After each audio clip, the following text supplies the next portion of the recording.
Welcome back. We're visiting with a very distinguished former naval officer, a former White House official under Ronald Reagan and George H.W. Bush, a former Assistant Secretary of State, a former clerk in the Ninth Circuit of the Court of the Appeals of the United States, among many other things. These days, he is a spokesman for AMAC, the Association of Mature American Citizens. We're always delighted to catch up with Robert Charles. Um, we talked a bit about the judicial branch and this rather momentous development in our previous conversation. Robert, let's turn to the executive. You've served in it with distinction. You've got a military background. You understand national security and have practiced it intimately. What do you make of what we have learned to date? And it seems as though with each passing day, we're learning more and more from Hunter Biden's laptop about the compromise, not just of Hunter Biden, not just of the first family, but of the President of the United States himself, by arguably the greatest enemy we've ever faced, the Chinese Communist Party, apparently among others. So I think let me sort of in a concentric circle start big and work to the center. um, a simple observation that most Americans should sort of bring to heart, whether you're left or right or anything, is that there would be no scandal around this Hunter Biden laptop if there were no Joe Biden.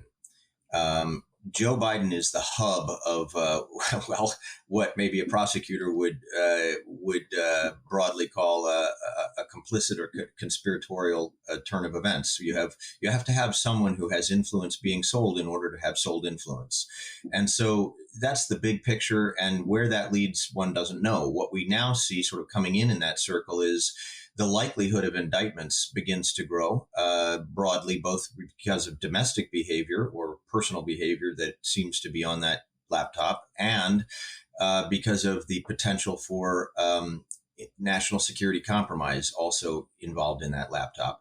The third thing I'll say is that this is But really. is there any question in your mind that there has been national security So I compromise haven't seen this based on laptop, what but we've I seen? read I read all the open source information that I can on it. I have no special channel into the prosecutor's office at all.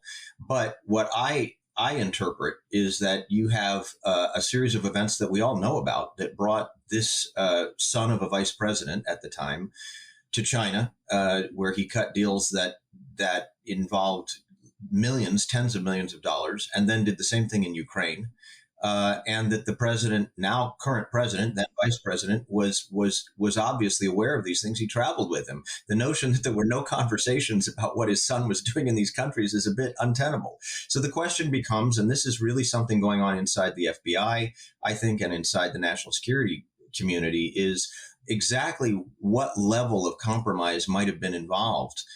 I don't have the answer to that question, but you have to ask that question, and you have to know that if there was compromise of that kind, it involves the man who's currently in the Oval Office. Hey, The Bobby, last, I ask each of our guests this question, and I'll put it to you very bluntly. If this were anybody else other than the President of the United States, with this kind of, well, record now being made ever more public, is there any question in your mind that the recourse of the government would be to remove that person from office and probably prosecute them to the fullest extent of the law? I think we have to just look at empirical examples to get to the answer to that question, Frank. And the answer is, if you had, as we did, people who were tied to the Chinese government in one way or another, not necessarily from China, in our national labs, they were immediately removed and many of them were prosecuted. If you had a member of Congress or someone who was within some other executive appointed position, that would be a real problem. Look, this is a very difficult situation, and I am sure that prosecutors, rather than indicting without the full case, are looking to make the full case when it comes to whether it's the Biden family or those around Hunter Biden or anyone else. And I have no idea what they will come up with. But I will say the problem percolates enough, Frank, that I am hearing from, ear on the rail, that people who have never, that this could become very serious. And the last thing I just want to add is that the media, and this has to be said, Frank, the media was complicit in this. These facts were well known in the 2020 cycle. And the notion that this was a spiked story that somehow now is being revitalized and they say, oh, well, it looks like it was credible. Look, all of these facts that relate to what was available were available then. And I think you do have to ask the question, did the media, therefore, by being complicit in spiking this story for the American public, except for folks like the New York Post, did they contribute to a change in the election? No question about it. We're going to talk more about all of this with you, Bobby, in the days ahead, I'm sure, as more information comes out about this laptop, and hopefully there is evidence coming out as well that it is being seriously investigated and hopefully prosecuted. Let me turn quickly to one last subject that I know is near and dear to your heart, having served, among other things, with law enforcement agencies around the world, about the border. We now have a full on invasion of our country. I don't think there's any other word to describe it. 3 million people in the last year alone. We're looking at that number being greatly increased as a result of something called Title 42 being waived at the end of next month.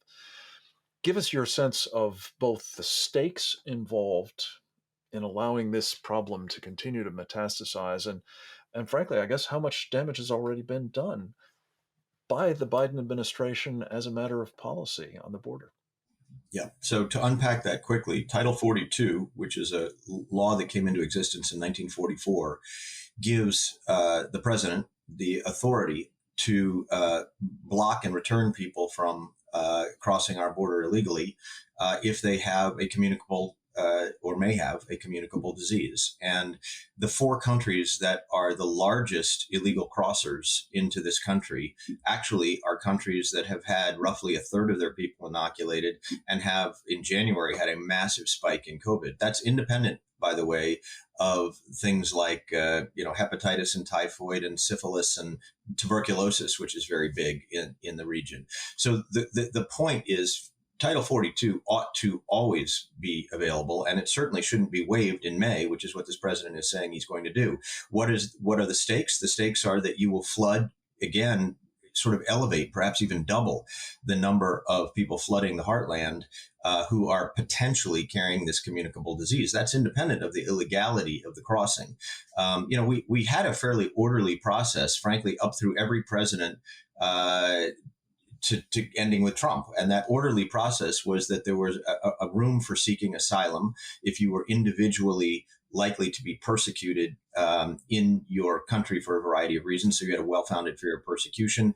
All of these things were legally being enforced. The notion that you would take away this tool, that you would simply wipe out a tool that is being used right now on our border to protect Americans is really, Frank, it's very hard to understand unless you understand it as someone who wishes to promote the idea of illegal immigration, whether that's for some ideological reason or for voting fraud or some other reason. It just All of doesn't the make a lot above. of sense. Yeah, and let me just ask you again quickly. We've got less than a minute, Robert. When you look at this situation and the number of military age men who are coming in this invasion, to say nothing of the Afghans who have been unvetted and who knows who all else is coming in from Ukraine, do we have reason to be concerned that this will result in violence inside our country at their hands? Yeah, I can't point to an individual case, so let me be broad, Frank, and say yes, gang violence, drug traffickers, all the ne'er-do-wells of the world also read newspapers and blogs and websites, and they know that if you want to get into this country, whether you're a terrorist or a drug trafficker or just somebody who wants to illegally get here, that the southern border is the way to go. And we're not speaking openly about something people don't know. And so I think it's sad and it's also very concerning because they go to the heartland. They go all over the heartland. That's really the crux of the matter, is if this does portend violence, it will be all over our country. Robert Spencer, thank you for your service to our country, that in the past and that you are continuing to render, notably at amac.us. I hope people will follow you there. Next up, we're going to speak with Itamar Marcus of Israel about what's going on with the Palestinians and the danger that our government is inflaming that situation.